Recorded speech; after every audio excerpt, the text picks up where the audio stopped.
তার সাথে কথা বলি, বললো যে হচ্ছে সরকার তো গঠন হয়ে গেছে। মানে সবার মধ্যে আপনি দেখেন না, আপনি বাংলাদেশে আপনার অবস্থাটা দেখেন আপনি। আমি তো আপনাকে বলেছি, আপনি যেখানে রিসেন্টলি যে জরিপটা করেছে, এই জরিপটা করেছে কি দেখেন, কি বলে এমিথেন্স অ্যাসোসিয়েট ডাক্তার শামীম সাহেবের যে জরিপ করেছে, জরিপে কি বলে 70-20। অথচ এর আগে যতগুলো জরিপ হয়েছে, একটা জরিপ করেছে ব্র্যাকে করেছে জরিপ, তারপরে IRI করেছে, প্রত্যেকে 5-10 পার্থক্য দিয়েছে। আর ডাক্তার শামীম সাহেব যে জরিপটা করেছে, সেই জরিপটার উনি করেছে কি 70 আর 20। তার মানে কি এই জরিপ, আমি অবাক হলাম, এই যে যারা জরিপটা করেছে আমি তাদের সম্বন্ধে একটু জানলাম, তাদের গঠনটা তো দেখলাম, তাদের সংস্থাটা হচ্ছে একটা সেবামূলক একটা স্বাস্থ্য সংস্থা। তাদের কার্যক্রম হচ্ছে ঢাকা বেপিয়া, তাদের জুডিডিকশন, অর্থাৎ পুরো বাংলাদেশে তারা জরিপ করে ফেলেছে। কখন জরিপের টাইম দিয়েছে? 20 ডিসেম্বর থেকে 1 জানুয়ারি, মানে তারেক রহমান সাহেব আসছেন, বেগম জিয়া মারা গেছেন, এই টাইমে সে জরিপটা করেছে। এবং জরিপের মধ্যে কি শুভঙ্করে ফাঁকিগুলো দিয়েছে আপনি একটু দেখেন। জরিপের মধ্যে তারা কি মজার মজার কাজগুলো করেছে। বরিশালে জামাতের অবস্থা সবচেয়ে খারাপ, রংপুরে সবচেয়ে ভালো। রংপুরে দেখাইছে 20% ভোট পাবে জামাত আর 30% পাবে বরিশালে। কেন? কারণ বরিশালে ইসলামী আন্দোলনের আসনগুলো বেশিরভাগ হবে। তো যদি জামাত যদি 30% তাদেরকে দেখায়, তাহলে জামাত মনে করবে আমাদের আসনগুলো লাগবে, তাহলে ইসলামী আন্দোলনের সাথে শুরু হবে তাদের একটা ঝামেলা।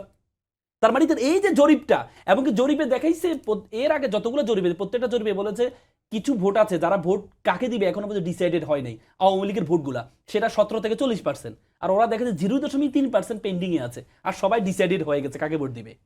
এটা কোনো জরিপের পর্যায়ে হলো? এই জরিপটাকে নিয়ে প্রত্যেকটা মিডিয়া এই জরিপটা নিয়ে প্রত্যেকটা মিডিয়া যেভাবে করা হচ্ছে যে ক্ষমতা চলে আসছে 70-20 আপনি চিন্তা করতে পারেন। কোনো জরিপে তো এর আগে আমরা জামাতকে প্যারালালিও রাখা হয়েছে। প্রত্যেকটা 5 থেকে 10% পার্থক্য, 5 থেকে 10। আপনি দেখেন জরিপগুলো আপনি কিভাবে আইডেন্টিফাই করবেন জানেন? আপনি দেখবেন বাংলাদেশে যে পাবলিক বিশ্ববিদ্যালয়গুলো আছে, আপনি যদি আজকে নর্থ সাউথে কোনো জরিপ করতে যান, তাহলে নর্থ সাউথে সব এলিট শ্রেণীর মানুষজন পড়াশোনা করে।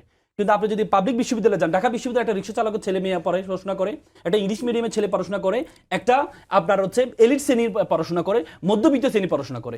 সেখানে আপনি এবার দেখেন যতগুলো বিশ্ববিদ্যালয় এইগুলো হয়েছে, এই ইলেকশনগুলো হয়েছে, সেখানে কি আপনি জানেন একটা বিশ্ববিদ্যালয় একটা ছাত্র একটা এলাকাকে ওন করে। ওই এলাকা সবাই জানে সে পাবলিক বিশ্ববিদ্যালয়ে পড়ে। সেই বিশ্ববিদ্যালয়ের ডাকসুতে অনেকে বলেছে ডাকসুটা হচ্ছে, ডাকসুর আগে এরকম বিপি একটা জরিপ করেছে যে সাদিক কাইমকে দেখেছে 5 আর ওকে দেখেছে 46, আবিদকে দেখেছে 46। জরিপ যে মিথ্যা তা তো প্রমাণিত হয়েছে। বাংলাদেশের বর্তমান অবস্থা দেখতে হলে পাবলিক বিশ্ববিদ্যালয়গুলো দেখাইতে হবে। পাবলিক বিশ্ববিদ্যালয়গুলোতে শুধু ঢাকা বিশ্ববিদ্যালয় ব্যতিক্রম, ঢাকা বিশ্ববিদ্যালয়ের ব্যতিক্রম, চাকসুকে ব্যতিক্রম।